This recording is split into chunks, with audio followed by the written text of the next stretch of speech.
Welcome back to the capsON Sports Podcast. I don't know what Nick is doing, but my name is Tyler Blumenstick, joined by Sam Meehan, Anthony Meno, and Nick Tobias. It's right before the NFL championship round of the playoffs. We have the Tampa Bay Bucks visiting the Green Bay Packers. That's a 3:00 game on Sunday. Our next game is going to be the Buffalo Bills visiting the Kansas City Chiefs. That's at 6:40 on Sunday. I'm excited. Are you guys excited? What's going on here? Super excited. Some would say I'm ecstatic. I'm ready to see Josh Allen. That's all that matters. Josh Allen, or the chance to win for the Super Bowl, or a chance to get to the Super Bowl. That's all I'm about. This is true. Quick little tidbit I noticed before the game, or before we started recording this. The Kansas City Chiefs at 7-10 against the spread is the only team that has a negative record against the spread this year. So take that for what you will. The Buffalo Bills are 12-6, but we'll get to that later. Let's start with the 3:00 game on Sunday. The Tampa Bay Bucks at the Green Bay Packers. The line opened at Green Bay -4. It's now Green Bay -3, and the total is 51.5. Anybody want to kick us off here? Yes. A big part of this resurgence for the Tampa Bay Buccaneers offense after the little midseason struggles is their ability to get those deep over the top plays of recent weeks. You know, you're seeing it all the time. Whether it's Scotty Miller, Mike Evans, any of these guys, it doesn't matter who it is. They're getting a lot of those plays over the top. And what we're seeing more of from Green Bay recently, when they met it this first time, they could not get pressure on Brady whatsoever. But that pass rush has improved, especially as of late in this postseason. Their one postseason game. And if they can keep Tom Brady and that offense to not as many explosive plays, they're going to have those quick throws like this and that. The pressure's not going to really affect that. It's can they keep them from getting those big plays, which I think they will be, or can slow them down enough. So, I don't know if we're going right off the bat, but I do kind of like Green Bay in this game early on Sunday. Yeah, I mean, listen, I think Green Bay -3 here is kind of I don't want to jinx it, so I'm not don't you say it. So I'm not gonna say anything. Home field advantage hasn't really meant much for any teams throughout this season, but you got to figure that Lambeau in January in sub 30-degree weather against a team that plays in the warmth all year, you got to figure that home field advantage is there. I guess really the only person on the Buccaneers who's accustomed to playing in the cold is Brady when he was playing in New England. But everybody else, do they know what it's like to play in the cold? I don't know. Last week against Tampa Bay has only won 2 games against teams with with winning records. They won last week against the Saints, and they won week 6, I believe, or not week 6. Well, they won during the year against the Packers too. But last week against the New Orleans Saints, Tom Brady did throw 3 touchdowns, but those 3 touchdowns only resulted from a total of 63-yard drives because of the field position that they were granted by Drew Brees throwing 3 interceptions pretty much throughout the game. So Tampa is one of the most blitzing teams in the league. They have the 3rd highest blitzing percentage. But Aaron Rodgers has the 3rd highest PFF grade against pass rush this year. It just kind of feels like Aaron Rodgers' year this year. It looks like he's clicking on all cylinders. And last week against the best defense in the league, how did that work out? Mm-hmm. I just think Green Bay -3 here is great. And I think it's great value because I think it's definitely more than a field goal. I just really love Green Bay here and what Aaron Rodgers has done continuously throughout the year. It's not even just been one game. It's been continuously throughout the year. He's arguably the front runner for the MVP. He's thrown 48 touchdowns, 5 interceptions, which almost gets you to a 10 touchdown to 1 interception ratio. It's the Aaron Rodgers show, and their defense shows up. Jair Alexander's legit. You have Zadarius and Preston Smith who are legit, and I think it's pretty good. I think this game's going to be won or lost within probably the first quarter. I'm not impressed with what I've seen out of Tom Brady and the Bucs to start games this year. I feel like they don't necessarily fall behind. I mean, they have in certain games, like the game where they got blown out by the Saints in primetime. Regardless, they got blown out the entire game. However, they start off slow. And if you look on the other side of the football with Aaron Rodgers and that Packers offense, they get going, and they get going early. They know what they want to do. They execute. They have a guy in Devontae Adams that they can turn to, and that connection between Rodgers and Adams is perfect. Tanyan is a huge part of that offense. Lazard, who's their third stringer? MVS. His name slipped my mind. I just feel like the Packers are going to get out early. You mentioned Aaron Jones, and Aaron Jones is a stud. Well, because they run whoever they want back there. Like, you can put Jones back there, you can put Jamal Williams, you can put A.J. Dillon, and that offense and that running game is going to be exactly the same no matter what. Obviously, Jones is the best out of the trio, but, like, some might argue A.J. Dillon. Some might. But, yeah, I'm going to go with the Packers -3 here. I also like the over. It's 51.5. I think somebody's getting to 30, and the other team that doesn't get to 30 is going to get at least 20. That puts us right around the total. I'm looking at like a 30 to maybe like 23 game, 30 to 24 kind of game here. And I like the Packers to cover. So before you go, Mano, I'm going to comment on the over for this game. The over is a perfect 6-0 in Green Bay's last 6 home playoff games. Last 6 playoff games, the over is 6-0. Yep. For Green Bay. Packers. For the Packers. Huh. If you think about it, you expect Aaron Rodgers to throw like 3 touchdowns. That's 21 points. Especially this version of Aaron Rodgers, where he is Nick. You called it debatable. I don't think it's debatable at this point. I think he's the MVP, right? Yeah, no. And I think the betting odds would the betting odds do agree with that. But so you guys, I mean, you guys are all picking the Packers here. I'm picking the Packers too, just to preface this. But are you guys concerned at all that when these two teams played in Week 6, the final score is 38-10? Nick, I know you mentioned it in passing, but this is like the only bad game that Aaron Rodgers had all year. 16 for 35, 160 yards, and 2 picks. And Tampa Bay scored 28 points in the second half. Nick, Stick, to your point, start slow, 0 in the first. They went on a 28-point outburst, unanswered. And that really... I think they actually finished with 38 unanswered points. It was 10-0 early on for Green Bay. You're right, 38 unanswered points. I didn't even... It makes me feel a little bit more comfortable, though, because I feel like you looking back to Week 6, like I think, that's what you said, right? It was Week 6 or Week 5. Regardless, like it's early in the year, and I feel like Tampa Bay started slow and like didn't really know what to do. I know they ended up winning the game, but like was no consistency with that Tampa offense. Rodgers, like you said, it was the only bad game, and I would like to chalk it up to that, literally saying it's just an anomaly. But yeah, it makes me feel comfortable knowing that game started 10-0, exactly the way I just predicted this one to start, because I feel like it's kind of gonna be similar. But yeah, listen, I don't think a regular season game means that much when you're talking about two quarterbacks that have been around as long as Aaron Rodgers and Tom Brady. The regular season don't matter; it's the playoffs. So I mean, you saw it last week with Tampa Bay and the Saints. You know, the Saints were up 2-0 on them all year. Lucky number 3.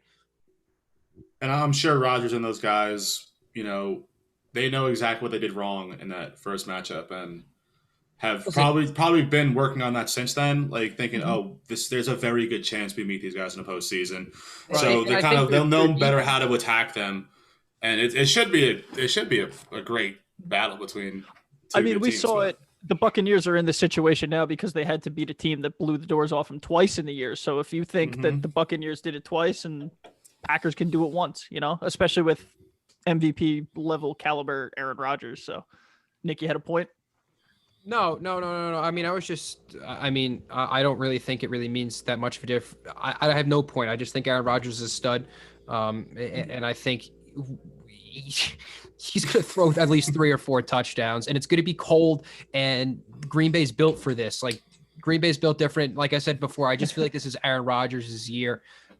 It's just hard not to look at this team and be like, the only point I was going to make is I think Green Bay's defense has come a long way since they were in the beginning of the year, especially since getting torched by the Minnesota Vikings with Dalvin Cook running, I think 200 total yards or something like that. Ever since then, this defense has kind of buckled up, played decently against the run. Their secondary is pretty good. Considering all the weapons that Tampa Bay has, I don't really think it really makes that much of a difference because, like, I think Sam was talking about the dink and dunk game from Tampa Bay. I think that's really all they do. They try to take the top off every once in a while. But Tom Brady is more of this short pass, short intermediate, 5-10 yards deep, and hopefully you find the open man. Right. They have the personnel there to really kind of do whatever they want. offensively, and I don't know what their game plan is going to be coming into this game, right? But like I think they're comfortable with, Devontae Adams being like that number one wide receiver, obviously, and then taking MVS and Alan Lazard, like you said, Stick, and kind of putting them all over the field and putting the defense in questionable situations and keeping them moving in motion so they're never really on their feet, or so they're never really comfortable on their feet. I think this is gonna have the makeups for a really close game, really good game. But like I said earlier, I'm taking Packers -3 here.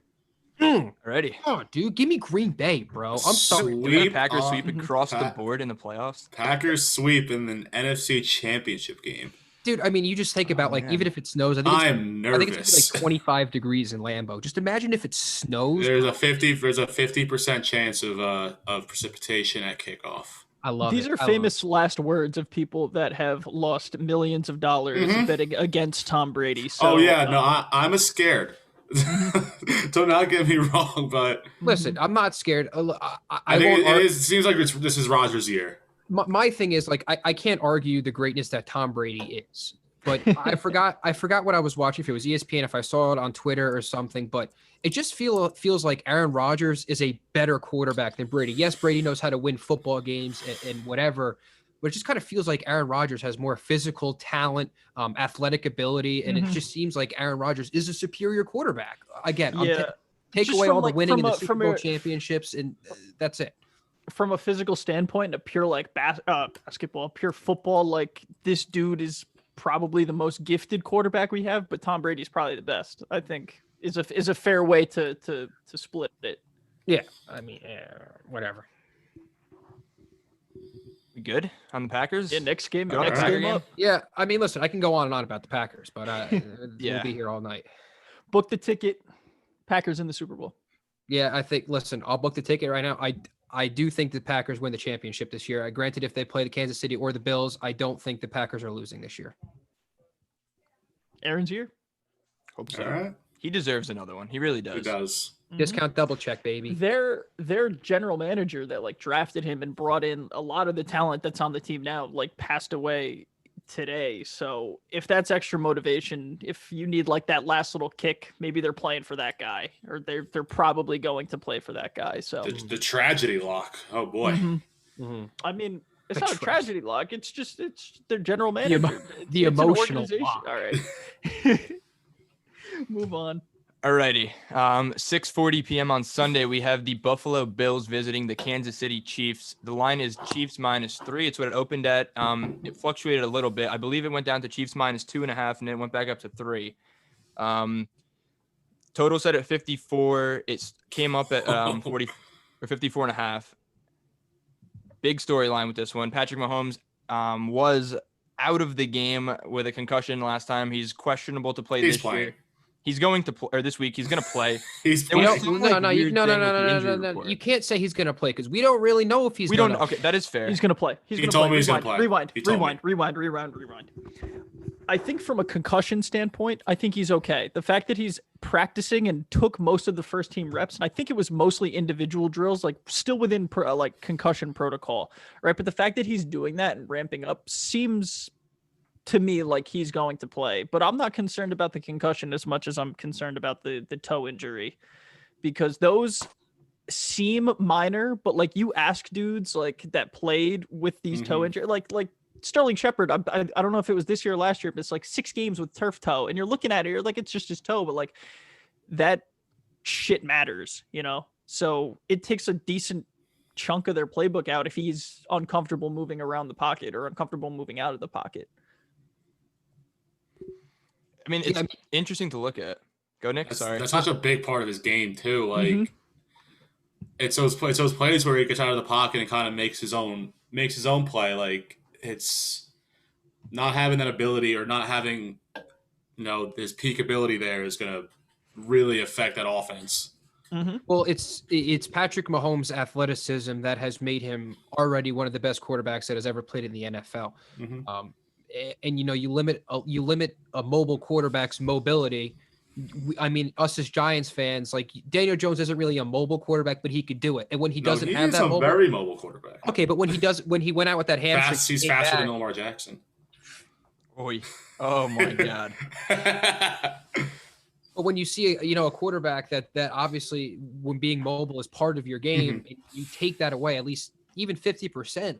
What are you? I mean, granted, again, Patrick Mahomes is a great quarterback. He's got the arm strength. He's got the accuracy. He's got the mind. No, we can't argue that. But I mean, for me, I think the value here is Bills money line.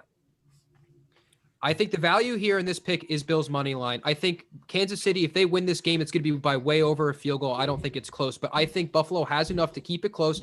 And again, I think the value is on their money line. Do I think that's the way it's going to go? I'm not commenting on that. I think they have a chance, especially if you have an 85%, 75% Patrick Mahomes. We've seen the offense in Kansas City be inconsistent at times. I mean, I think they scored on 7 straight drives against Cleveland, and they only scored like 19 points. I mean, 19 points is 19 points, but when you're going up against the Bills, who also have an offensive juggernaut, it's possible. We've seen Stephon Diggs catch for, have over 100 receiving yards. I think in like 9 out of however many games he's played, he's surpassed 130 yards in like 4 or 5 games. You make that guy break one loose for 75 yards, that's it. So, better, you have something to say? It looks like you have something to say. Yeah, no, it's just in thinking about this game, I would love for the Bills to win this game, right? As a fan, I don't like seeing repeat winners as championships, right? Just from a taste of like, I want to see something different. If a team wins more than once, like the Chiefs could do, or like the Lakers could do in the NBA, or like, whoever. It's boring. Or like the Astros in baseball that are constantly there. Like, yeah, it's a testament to how they're built and how like good they are. But like as a fan, like I want to see other guys, other stories, etc. That said, I don't think Josh Allen has. I don't think it's his time yet. I think Pat Mahomes, even at 90%, 85%, is better than a decent chunk of, if not all, quarterbacks in this league. So I don't think that plays. I think it's going to play a huge role, but I don't think Josh Allen's there yet. I want to see one more year. Like I want to see him in the playoffs, but I don't think he gets it done. I think so. In the Super Bowl. In week 6, these two teams played. Kansas City won 26-17, and Josh Allen completed 52% of his passes, and the offense only had a total of 206 yards. And Josh Allen they're threw for running 122. Huh? Josh Allen threw for 122 yards, 2 touchdowns and a pick. Out of the 200. If I remember correctly, that was a rescheduled game on a Tuesday afternoon. Mm-hmm. And I'm pretty sure it was in the rain. They're going to be a little more. Yeah, it was windy and rainy. Mm-hmm. I think they'll be a slightly more prepared for the AFC Championship. I think. I'm no expert on that, but the goal. I love the Bills here. Let me tell you why. Well, I shouldn't say love the Bills. I kind of like the Bills,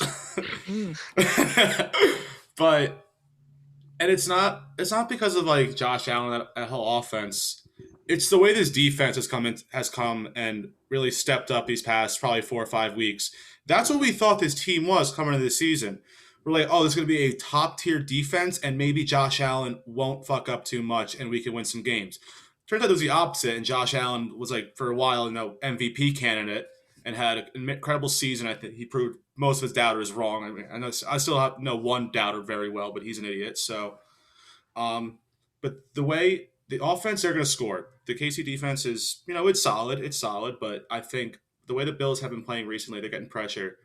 They're causing turnovers, and that's going to be huge, especially for a KC team that this entire season, not just of late, has struggled to hold big leads. We saw it against Tampa. They're up 21-0 before you can blink. They won that game by 3. You saw it against Miami later in the season where they were up huge and won the game by 5 or 6. Mm-hmm. And even in this Cleveland game, they were up by double digits, and then Cleveland got back in the game. Granted, Mahomes going out hurt that, but Cleveland was well back in that game before Mahomes went out. That's my main concern with KC, and you can't do that with a Bills team that, they're probably not going to jump out to that big lead against this Buffalo team. And if they struggle later in the game, then I love the value in Buffalo money line. If it moves to 3.5 or 4, I especially love the Bills. So I think it's going to be like one of those games where it's a late game field goal to win from either side. Alrighty. I don't agree with the Bills' take here. I look back to this Week 6 game, and you mentioned that it was in the rain, it was bad weather, it was windy, whatever it was. I remember that. It was inclement weather for sure. And the Buffalo Bills only ran the ball. It looks like Whatever number you 15 say, times for 42 yards. that's what they're Singletary going had to do 10 again. Huh? That's what they're going to do again. What? They're going to run the ball 15 times? maybe 15 times. Okay, and that's what I'm saying here is when you hold these two teams held, like you hold them equal, I would say the Bills defense and the Chiefs defense are both like run of the mill, a little bit above average talent wise, but they have the potential to make big plays. And both teams have done that, and that's why they're in the positions that they are now.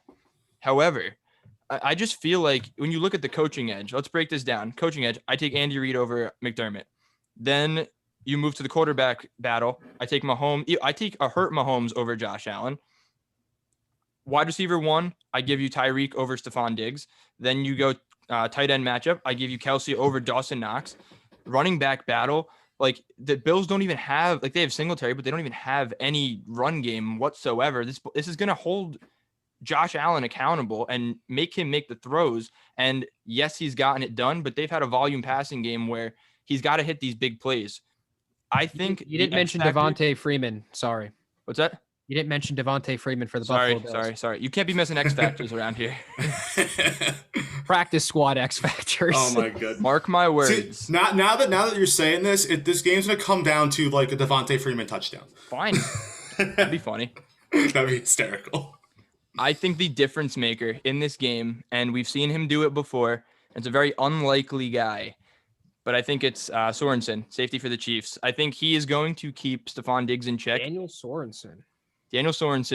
And I mean, it's a cop-out to pick Tyrann Mathieu, but Daniel Sorensen is that guy that is kind of like a Swiss Army knife. He'll support the run. He'll support it over the top. He'll jump a route. He'll make a pick. He'll make a big play. I think his football IQ is a huge part of his game, and shadowing Stephon Diggs on those big plays is going to be a big difference. Diggs is a lot faster and a lot more talented, but I think his IQ, coupled with the way that they scheme that defense, I think will be good. So Sorensen stepped out last year in the playoffs too. Mm-hmm. Oh, sorry. Go ahead. He's a big play guy. No, I just had a quick note on Sorensen. He just popped out last year in the playoffs. Like he was a really solid, like right place, right time. Even this past week when he was going, head to head with Rashad Higgins and forcing that ball out, even if it was targeting or, say what you want about the rule. The rule's the rule. So he made a good play on the other dude's head, but like he was just going for a tackle. Either way, he was in the right place at the right time. But I agree. I think he's a high IQ player. I think he's going to be in the right spots to kind of limit Diggs and Cole Beasley. Well, okay, so I think this game actually kind of mimics what the game Buffalo played last week against Baltimore. You talk about when the lack of a rushing game for the Buffalo Bills. It's not there, regardless of who's running the ball. Whether it's, I know there's an injured Zach Moss isn't playing, but whether it's Zach Moss, Singletary, or Freeman, they're not going to get it much of a run game. So now you become one dimensional, right? So you become one dimensional. Safeties further down the field. You become one dimensional, and then that results in the Buffalo offense only scoring 10 points last week. 10 points. Do you think that's going to withstand again? Okay, granted, the Baltimore defense is definitely better than the Chiefs defense, but even putting up 14, 20 points, that's not enough to beat the Kansas City Chiefs. The Kansas City Chiefs has the ability to put up 45 on your face like it's nothing. Obviously, if they're clicking, and that's that. But the Kansas City Chiefs are going to get Clyde Edwards-Helaire back. You have Le'Veon Bell, who's a stud. Damian Williams, who is a very serviceable utility man, which I don't know. I think Damian's out. I think we got Darrell Williams. Oh, like it matters because you could plug him in there and he'd still be getting like 15 touches for 100 yards, total yards. It's ridiculous. Travis Kelce gets like 8 catches for 100 yards every game. Tyreek Hill only needs his 1 catch for 90 yards, and that's a touchdown. I mean, you can't More question. often than not. I think Kansas City is a championship pedigree team, and I think Kansas City should win the football game. And I'm going to, if I'm going spread, I'm going to take Kansas City. But like I said at the beginning, and Sam was saying too, the money line for Buffalo, if you want to like try your luck and try to make a couple extra bucks, Buffalo money line I think is where it's at. But if you want to play your money safe, I can't go against the defending Super Bowl champions who are clearly the better team here. And you're going to give me a field goal at home. I wouldn't say clearly the better team. I mean, come on. I feel like when you get the Chiefs from this key number of 3 and closer to a pick 'em and into underdog territory, you don't say no. You don't do it. You just don't. Like rule of thumb, you can't. I can't doubt Andy Reid, his play calling ability, and I think that's another point where Kansas City's offense is such a step ahead of Buffalo's offense. I mean, I've seen Kansas City run these sets where they have 6 people running across in the backfield at the same time, where it's Kelsey, Hardman, Tyreek Hill, Le'Veon Bell, Clyde Edwards-Helaire, all running mishmash in the backfield. What the hell is going on? I don't know. Defense doesn't know either. He could pass to any one of those and they'll take it to the house. I mean, the creativity that Bieniemy has on the offensive side, I mean, that's going to get him a job someday, whether it's this year or next year as a head coach. But the creativity that he has, the creativity that Andy Reid has, the ability that Patrick Mahomes has to give this offense so many different options, whether he's healthy, whether he's 85%, whether he's 50%. He doesn't have to run to make the plays. You have 3 people running in the backfield. It doesn't matter. That's my rant. Alrighty. Did everybody make a pick? Are we all on Kansas? Oh, Sammy, what are you taking? The Bills. And everybody else is on Kansas City? Looks that way. Yeah, I got to take Kansas. I'm not. If I have to pick a total, I actually think this is going to be an under game. I don't think it's going to be a high scoring. I do like that. I think it's going to be a big chess match, and I think Sean McDermott is going to be trying to like play a little chess here. And I think Gainer Reed's going to be like, oh, I'll raise you chess. Here comes my rook all the way across the board. And then it's going to be like, oh, well, here comes my knight. And then here comes the queen. And then here comes this. And then next thing you know, it's the third quarter. It's 10-7. It's like, what's going on here? Yeah. Big chess I believe guy. on our website, capsonsports.com, I got to, Oh, way to plug that. Way to plug that. Yeah, way to plug. Quick plug. Plug it right in there. Quick plug. There's an article written by our own Zach Bile about the growth and development of Josh Allen, and he had a line in there. I don't know it verbatim, but it was really highlighting the wide receivers that they've brought on: John Ross, Stephon Diggs, Cole Beasley, John Brown. Sorry, John Brown. What did I say? John Ross. John Ross. One day. They had Jaron Brown on the Bills too, right? It had both. Yes, it had John and Jaron. Yeah. Or And no, then- I'm sorry. I think that was Baltimore one year had John and Jaron. I don't think it was. Anyways, it's John Brown, Cole Beasley, Stephon Diggs, really high IQ guys, and they all bring their own skill set. And kudos to Dable, their offensive coordinator, for identifying those guys, getting them comfortable in roles, and really using them to bring out the most in Josh Allen. It's really been interesting to see, and he's moving on to where did he just get hired from? I just lost it. Was it Jacksonville? No, they hired Urban Meyer. I just lost my train of thought. Anyways, I just wanted to transition Brian Dable's hiring into the idea that Eric Bieniemy, like you said, Nick, should probably have a job either in this cycle, next cycle, last cycle. He should be on some team's sidelines coaching the entire shebang. That's it right there. So I guess that wraps us up. Actually, I have one more closing thought. Give me a prop bet, Sam. Well, I'm gonna get into that after this Yeah, last little point. right. Actually, I was gonna say we should do some props because you gotta do props for the Super Bowl, All right. and I'm including national anthem time in that if we can find a line. But in the past 15 years, don't know how many times the defending champ reached the Super Bowl the next year. Is it Or over the past 50 years? 15. Is it 0? Once. It's 1. Oh. And can you guess who it was? Tom Brady? It was New England Patriots. Tom Brady. And so this whole you can't bet against the champs is a load of shit. So I'm looking at what the teams have done this year and recently, and I like the Bills more. So now let's get into some props, fellas. I won both my props last week. I think I had over yards for MVS, and I had over receptions for Stephon Diggs. Humble brag. Yeah, humble brag, Yeah. Tell how it is. You gotta tell them how it is. So we're gonna start in that AFC Championship game. Mm-hmm. We're gonna go over 33.5 rushing yards for Josh Allen. Oh wait, 33.5? 33.5. That's pretty low, I would say.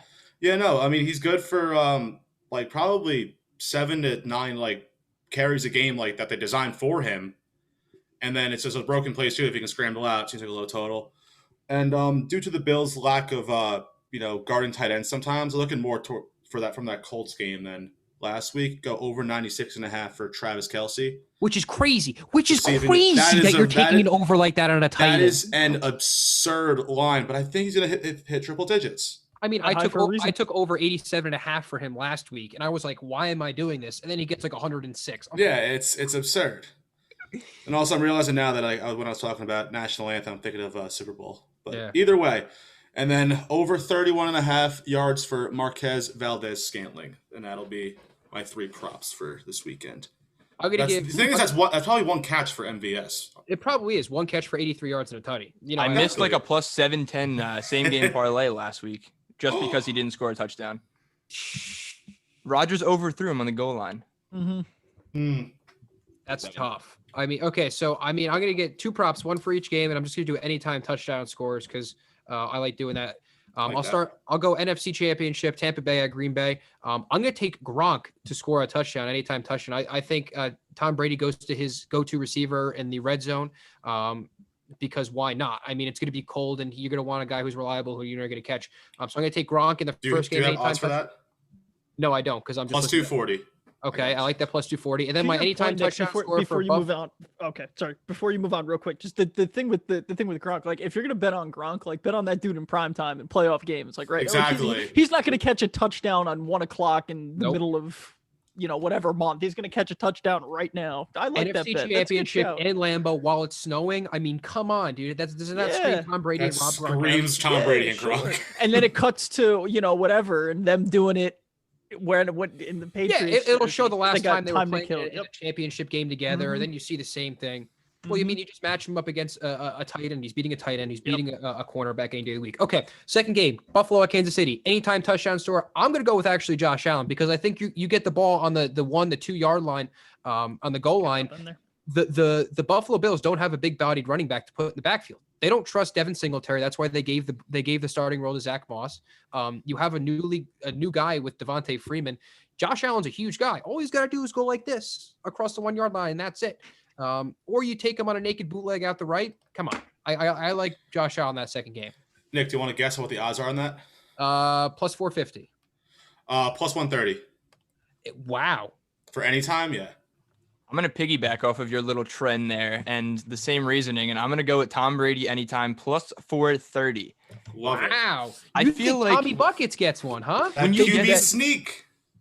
That it's is the 1 Tom yard Brady. QB sneak, That is Tom Brady's card, especially in the like, playoffs, because he just wants to put the team on his Mhm. back and say, all right, we're scoring a touchdown right here. That's it. This is getting in the end zone. I'm going to do it myself. Slaps the center on the side of the ass, and he goes. It's going to happen. I'm telling you. Hey, I'll stay in go. that game, and I'm going to go Aaron Rodgers over 283.5 passing yards. I think he gets to 300. Like, it's a high number, and it's not easy to do, but I think he'll be able to do it. I mean, I want to see the stats on. Before you what move he's on done, from that but- game, what are the odds for Devontae Adams' first touchdown score? Because apparently that Oh, hit- that's right. It's 500 plus 500. Plus I feel like I have to do it. what's his anytime? His anytime It's like minus 170. He's minus 170 anytime. My goodness.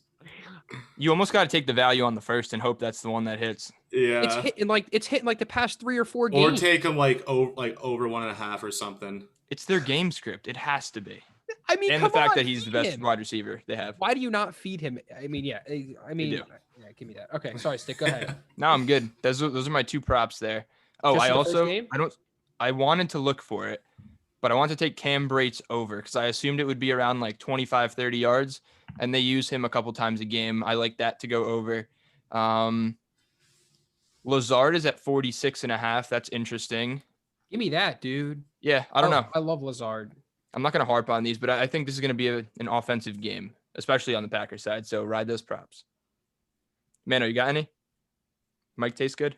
Yeah, I'm reading these. I usually don't like prop bets. It's because it's so random, but you guys have me in the prop bet mood. I'm taking Tom Brady longest pass over 37.5 in that game. He likes to throw the ball deep. He might not be like the best at it consistently, although I think he's had a better year than some people give him credit for. Oh, he really has. He throws a nice deep ball. He doesn't do it often, but they'll go to it like 3 times a game, like just to try. They've been That's doing just it Bruce more. Arians. They're doing more of late, and that's been a big part Mhm. of like how their offense went from like kind of inconsistent but like pretty good to great. Right. It's because Rojo and Fournette kind of got going a little bit, and now he can run. Yeah, that you got play you got to action. you got to respect the those two. Mm-hmm. So I like that one. It's minus 127, so even it's not even like that great like value, but I still think it's pretty easy. And then looking at this other game, Chad Henne, quarterback passing yards over. Over 22.5. Whatever, If it's something as low as that, I would totally take it. Probably. I'd probably do it too. Or anything else? That's I good. don't know here. Give me Devin Singletary. Ooh, give me. I don't think he's gonna run the ball a lot. This is tough, man. Give me Stephon Diggs' longest reception over 26.5. That I love a lot. Deep balls. That I like. It's only 26. That's really all they said it at. Mhm. That's really surprising. They keep him short. They keep him and Cole Beasley real short, and I think he'll break one off though, whether it's like just a big route or like yards after catch. Double moves, yards after catch, like stuff like that. Play right into Stephon Diggs, man. Listen, So give me both of those. You want to talk about value in the second game? Josh Allen, his over in passing touchdowns is 2.5 at plus 148. If the Buffalo Bills win this game, it's because Josh Allen throws 3 to 4 touchdowns. I don't think it's necessarily he throws 3 or 4. I think he accounts for 3 or 4. Fair point. That's why I got that Josh Allen. I do think he'll score a rushing touchdown. Yeah. So that I love, but cool. Last thing before. Do you guys have more prop bets? Because I just have one thing. I'll have a million for the Super Bowl, but no, good for this week. That's next week's problem. So not Tom Brady. Philip Rivers retired this like 2 days ago now, and he's been getting his flowers on Twitter, and I don't have a problem with it. Oh yes, the rant. But I think I think Philip Rivers is. I don't want to say he's overrated because I hate that word, but I think he's overloved, right? I don't know if that's better or worse wording, but I'm gonna roll with it. If you look at Philip Rivers, right? He doesn't have. First of all, he doesn't have a Super Bowl win, right? He's never been to a Super Bowl, and I don't think he's. What is his biggest game? What is the biggest game he's won? Do you know? Tell you. Off the top of your head, do you know? I mean, like, I'm looking back at he didn't even win this game, but when he went down to the wire with the 16-0 Patriots on a torn ACL. Mm-hmm. That's the only thing you got. And there's some bad. Yep. There's some really bad breaks throughout his career Mhm. that are not his fault, right? But if he played better, they probably wouldn't be in situations to have those spots. But he lost that game, right? And that's tremendous of him to go out there and to show the grit to like go out and play on a torn ACL and take Tom Brady, that 19-0 Patriots or 18 whatever Patriots team down to the wire like that is phenomenal. But I just don't see it as it being like that impressive to me.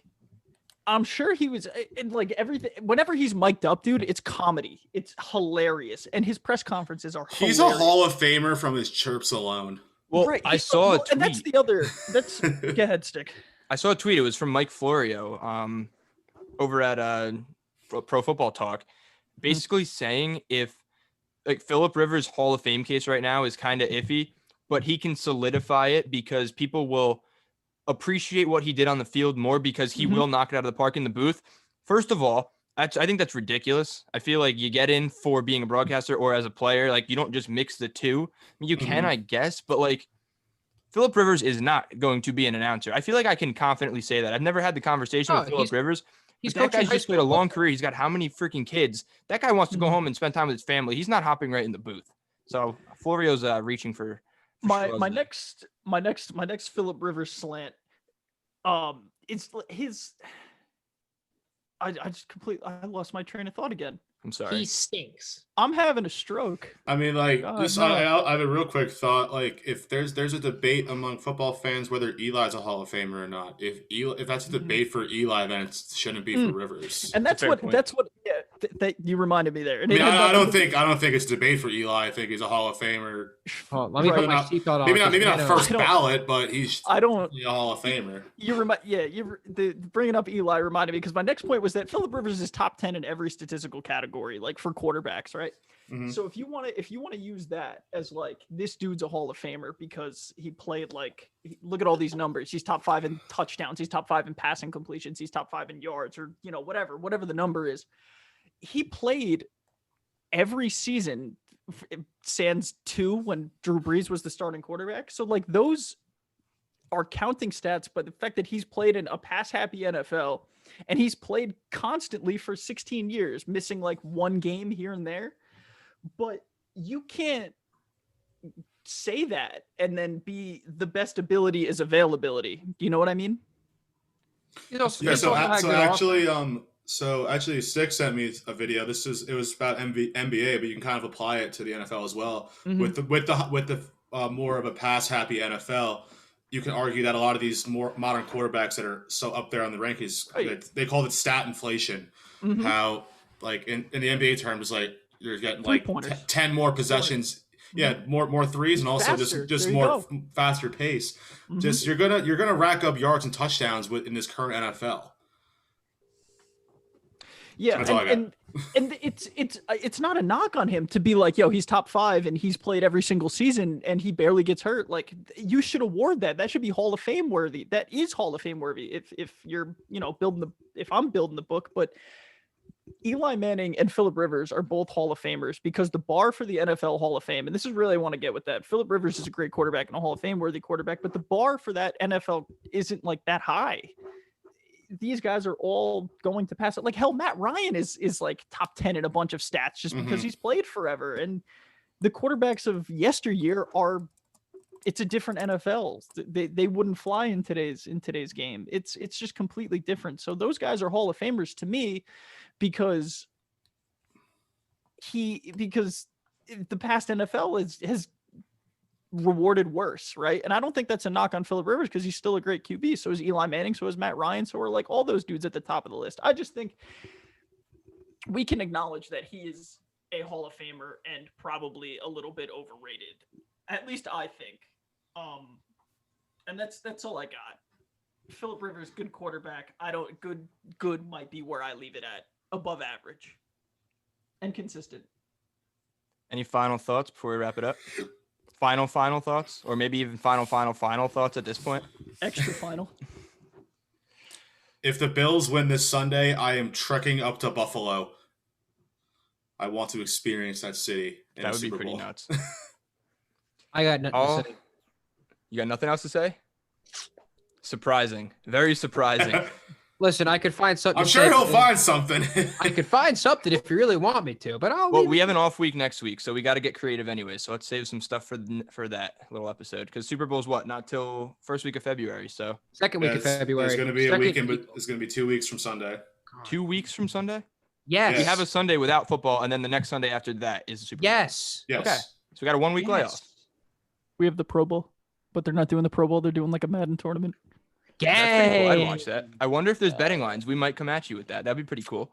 There's definitely going to be betting lines. If There not, probably we will will. make them. And then I'm definitely gambling. if All there right, are I like that betting idea. I like that. We could do like an Instagram or like a probably Instagram or Twitter poll. We'll do our That'd own be Madden. pretty We'll do our own Madden tournament. I'll You're right. wax all you guys. We could lines. figure Oh, it out. wait, I stink at Madden. Take it easy. So do I. I'm so bad. Are you buying Madden for me? Because I don't buy it anymore. Because it's the same thing every year. Mm-hmm. All you got to do is update the rosters. Go ahead, Stick. I'm done. Go ahead. All right, so we're reaching a sad time in football, kind of like we just finished talking about here. Lots of quarterbacks, Phillip Rivers, Drew Brees on the horizon, about to ride off into the sunset. We got other quarterbacks still alive, like Aaron Rodgers, Tom Brady, like people coming to the end of their careers. It's going to be sad. It's going to be a new look offense, but what we're primarily here to talk about is the 2 games that we just covered. We have all the picks. Stick with us on Twitter, Instagram, TikTok at capsON Sports. www.capsonsports.com.